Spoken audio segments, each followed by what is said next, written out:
इस दफ़ा हज़ीमत हुई है एक ऐसे मुतनाज़ा फ़ैसले से जिसके तहत ईमान मज़ारी और हादी अली चट्टा को उनकी कुछ ट्वीट्स के ऊपर पीका एक्ट में सज़ाएँ दी गई। इंटरनेशनल कमीशन ऑफ ज्यूरिस्ट है, बड़ी एक प्रेस्टिजियस बॉडी है। उन्होंने एक स्टेटमेंट इशू की है मज़ारी की और हादी चट्टा की सज़ा के ख़िलाफ़। इस फ़ैसले की वजह से पाकिस्तान की जो सफारती पोजीशन है वो कमज़ोर हो रही है।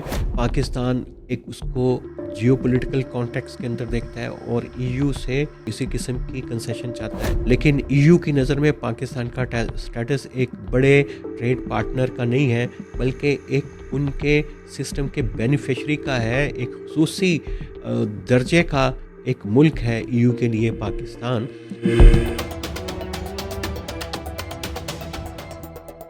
नैरेटिव्स विद आमिराना में खुश आमदीद। इस्लामाबाद एक ऐसी जगह है जहाँ हर वक्त कुछ ना कुछ हो रहा होता है और इस कुछ ना कुछ में कुछ शगुफे भी होते हैं जो पाकिस्तान के लिए बाज़ दफ़ा बड़ी हज़ीमत का बाइस भी बनते हैं। और इस दफ़ा हज़ीमत हुई है एक ऐसे मुतनाज़ा फ़ैसले से जिसके तहत ईमान मज़ारी और हादी अली चट्टा को उनकी कुछ ट्वीट्स के ऊपर पीका एक्ट में सज़ाएँ दी गई। और इस फ़ैसले के अंदर डिस्ट्रिक्ट एंड सेशन जज मजूका साहब ने जो एक ट्वीक किया, स्पार्क किया, उन्होंने 4 ममालिक को दहशत गर्द रियासतों में शामिल कर लिया और कहा कि ये जो ईमान मज़ारी हादी अली चट्टा ने अपनी किसी ट्वीट के अंदर पाकिस्तान को कहा था कि ये दहशत गर्दों को सपोर्ट करने वाला मुल्क है, तो ये तो ऐसी कोई लिस्ट में पाकिस्तान का नाम नहीं है, बल्कि उसमें तो ईरान, क्यूबा, कोरिया शामिल हैं। 4 मुल्कों के उन्होंने नाम लिए उसमें।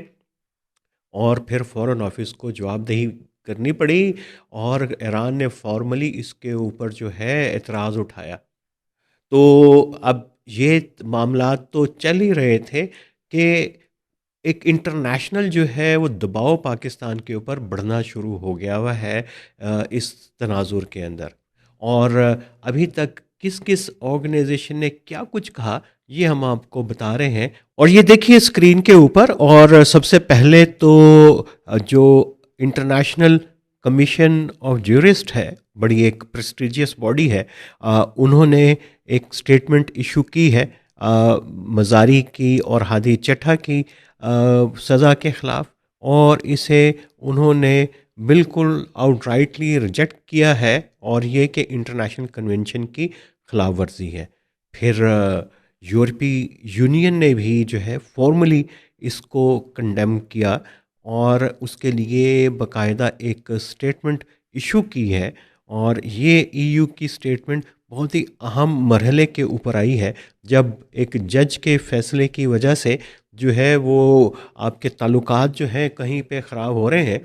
और कहीं पे जो है इस फैसले की वजह से पाकिस्तान की जो सफारती पोजीशन है वो कमज़ोर हो रही है।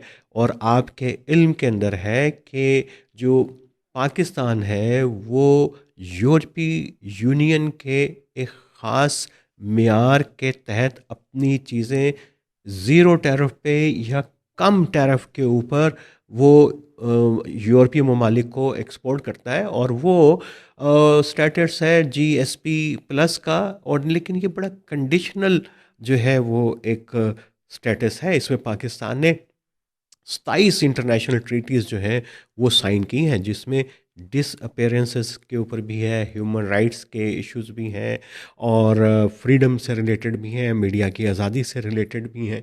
ये तमाम ट्रीटीज़ साइन की हैं और ईयू जो है वो उसको इनकरेज करता है ऐसे ममालिक को कि वो ट्रेड के साथ ये जो ह्यूमन राइट्स के जो ग्लोबल जो पूरे स्टैंडर्ड्स हैं उनको प्रोसीजर्स को मुल्क फॉलो करें। और पाकिस्तान इसके तहत जो है वो एक बड़ी मार्केट उसने क्रिएट की है अपनी टेक्सटाइल की। वो हम उसकी डिटेल के अंदर जाएंगे कि पाकिस्तान बेच के आ रहा है उधर। लेकिन ये है कि ईयू की स्टेटमेंट इस हवाले से बड़ी इम्पोर्टेंट और क्रिटिकल भी है। और ये इस तनाजुर में भी है कि इंडिया का और ईयू का एक फ्री ट्रेड जो एग्रीमेंट है वो अभी 2 दिन पहले तो हुआ। और उसने एकदम इस्लामाबाद के अंदर भी ज़ाहिर है एक अगर हम ये कहें कि तशवीश की लहर दौड़ा दी, तो ये कहना बजाना बेजाना होगा, क्योंकि एक कंसर्न तो है। और उसकी रिफ्लेक्शन आई थी कल, जब ईयू के जो एम्बेसडर हैं उनकी शहबाज शरीफ साहब से मुलाकात हुई, और उन्होंने बहुत सारी कंसेशन फिर मांगी ईयू से। और ज़रा मैं अब चाह रहा हूँ कि आप इसको ख़बर को इसको ज़रा देखें, जो डॉन अखबार की है। और इसका टाइटल जो है, Pakistan seeks deeper EU trade ties after India pact. तो ये हेडलाइन फ्रंट पेज की खबर है। और उन्होंने कहा कि हम चाह रहे हैं कि जिस किस्म की आप कंसेशंस जो हैं इंडिया को दे रहे हैं, वो पाकिस्तान के साथ भी वज़ीर आज़म ने कहा कि पाकिस्तान को भी मिलनी चाहिए। और इसका बकायदा एक हैंडआउट भी इशू किया गया है कि क्या वहाँ पे बात हुई, और इसका पूरा कॉन्टेक्स्ट जो है वही था। और इसी खबर के अंदर आपको पता चलेगा।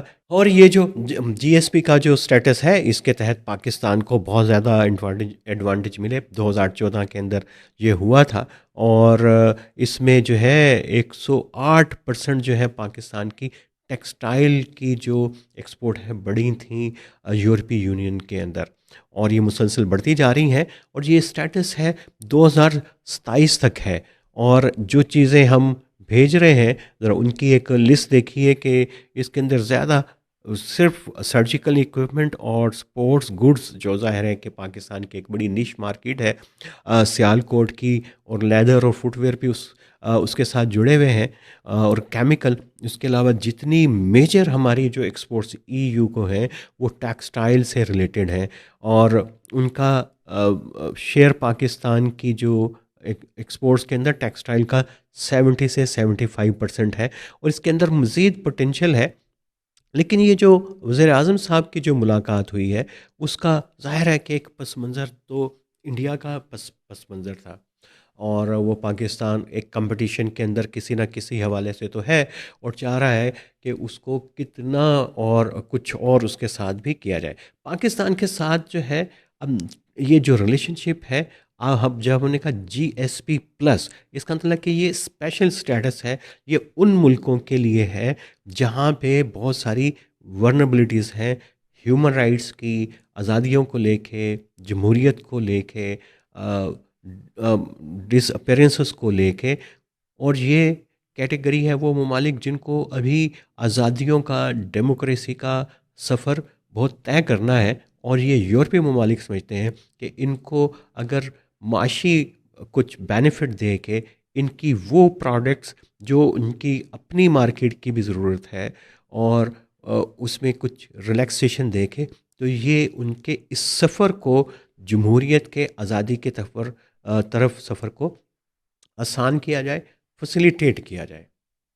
लेकिन ये बड़ी दिलचस्प बात है कि पाकिस्तान ने जब चाहा तब तब तो जीएसपी प्लस की कवानीन को, उनकी शराइत को कबूल किया, और रिसेंटली कुछ और ट्रीटीज़ के ऊपर भी साइन किया। लेकिन जब दिल किया, इसको वायलेट किया। और इसमें एक बड़ी जो शर्त थी, जो 2014 के अंदर जब ये शुरू हुआ, तो वो पाकिस्तान में सज़ाए मौत के ऊपर पाबंदी की थी। और उसकी बहुत सारी लॉजिक है, उसकी फ़िलोसॉफ़िकल लॉजिक है, उसकी कानूनी तौर पे लॉजिक्स हैं, उसके नफ्सियाती तौर पे लॉजिक्स हैं, जो यूरोप के अंदर मुस्तामिल हैं। लेकिन हम उसमें नहीं जा रहे हैं। लेकिन यहाँ पे उस पे बड़ी ले-दे हुई थी, और मज़हबी जमातों ने उसके ऊपर बड़ी ले-दे की थी, और पाकिस्तान ने उस सज़ाओं को ख़त्म कर दिया था। लेकिन जब एपीएस का वाक़या हुआ, तो इसको ख़त्म कर दिया गया था, और फिर वो फांसियों का एक सिलसिला शुरू हुआ था, और बहुत ज़्यादा फांसियाँ पाकिस्तान में हुई थी। तो तब ईयू ने जो है वो वार्निंग दी थी पाकिस्तान को। लेकिन ये स्टेटस को ख़त्म करने की बात होना शुरू हुई थी जब फेटफ था, और जब ये इस किस्म की चीज़ें हुई। और ख़ास तौर के ऊपर ईयू ने उस वक्त भी बड़ा नोटिस लिया था, जब पीटीआई की हुकूमत जो है वो बड़े इंतकामी इक़दामात कर रही थी पीएमएलएन के ख़िलाफ़, पीपल्स पार्टी के ख़िलाफ़। तो ये सारा ट्रैक रिकॉर्ड बन रहा था, और एक मरहले के ऊपर ईयू ने जीएसपी प्लस स्टेटस को ख़त्म करने की धमकी भी दी थी इन रिकॉर्ड की वजह से। और लेकिन उसके बाद पाकिस्तान ने जो है वो कुछ और ट्रीटी साइन की और कुछ और कमिटमेंट्स की और इस स्टेटस को आगे लेके चले गए। और फिर यूरोपीय यूनियन ने इसको 2027 तक का हमें अभी तक स्टेटस है। और इसके अंदर अगर हमने एक्सटेंशन करनी है, अगर अभी कम से कम ये अपने खुसूसी स्टेटस को बरकरार रखना है, तो बहुत सारी चीज़ों को हमें इम्प्लीमेंट करना पड़ेगा उसके ऊपर।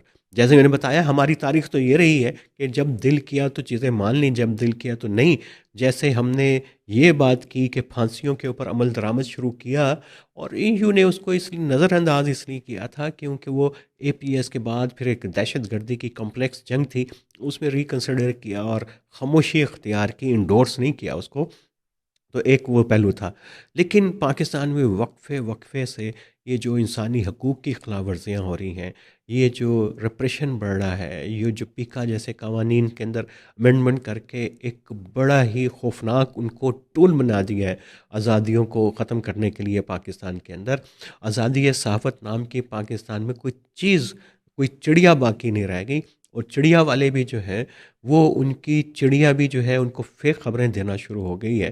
तो ये इस पूरे इस ड्रामे में और इस पूरे सीक्वेंस के अंदर ये ईमान मज़ारी का वाक़या होना, 3 चीज़ें, इंडिया का ईयू के साथ फ्री ट्रेड एग्रीमेंट, हमने उसमें बात की थी कि 18, 19, 20 साल से बात चल रही थी, ट्रंप की वजह से ये अभी जल्दी से ये ट्रिगर हुआ और चीज़ें जो हैं तब्दील होना शुरू हुई।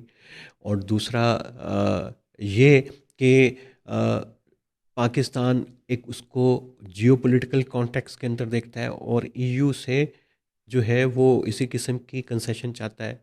लेकिन ईयू की नज़र में पाकिस्तान का स्टेटस एक बड़े ट्रेड पार्टनर का नहीं है, बल्कि एक उनके सिस्टम के बेनिफिशरी का है, एक खसूसी दर्जे का एक मुल्क है ईयू के लिए पाकिस्तान, जो उसकी ख़ास अनायतों के ऊपर जो है सहूलतें हासिल किए हुए हैं एक्सपोर्ट की।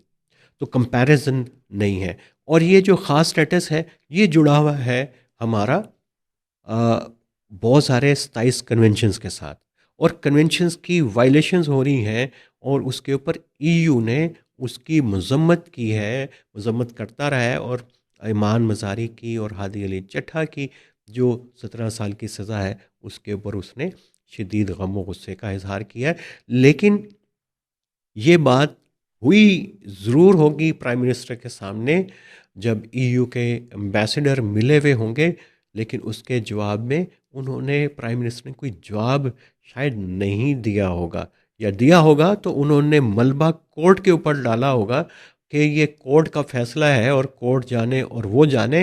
ये तो उसी तरीके से है जैसे भुट्टो को जब फांसी हुई तो ज़ियाउल हक कहते थे जी कि ये तो कोर्ट का फैसला है, इसमें मैं क्या कर सकता हूँ। तो ये इसी किस्म का एक आर्गूमेंट दिया होगा उन्होंने।